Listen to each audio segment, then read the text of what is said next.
Sinabi ni Senador Amy Marcos na ang pag-aresto kay dating Pangulong Rodrigo Duterte at pagdala sa kanya sa The Hague, Netherlands ay bahagi umano ng isang demolition job laban sa pamilya Duterte. Si Pangulong Bongbong Marcos na kapatid ng senador pumalag dyan.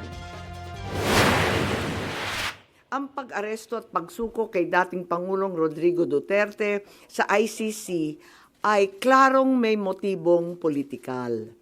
Maliwanag ang pag-aresto kay dating Pangulo ay bahagi ng malawakang pagsisikap ng gobyerno na pabagsakin ang mga Duterte bago mag-2028 election pa.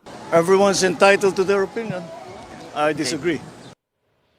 Ayon kay Senadora Marcos, batay ang mga pahayag niya sa mga lumabas sa investigasyon ng pinamumunuan niyang Committee on Foreign Relations.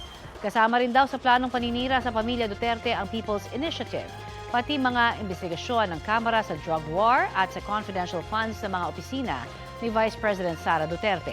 Ang rekomendasyon ni Senador Marcos, imbestigahan ng Ombudsman ang ilang opisyal na may papel sa anyay iligal na pag-aresto kay Duterte, tulad ni Justice Secretary Jesus Crispin Remulla, Interior Secretary John Vic Remulla, PNP Chief Romel Marbil, PNP CIDG Chief Nicolas Torre III, at Special Envoy on Transnational Crime Marcus Lacanilao.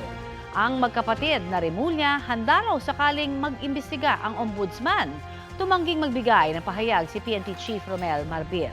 Sinisika pang makuha ang pahayag ni Torre at Lacanilao.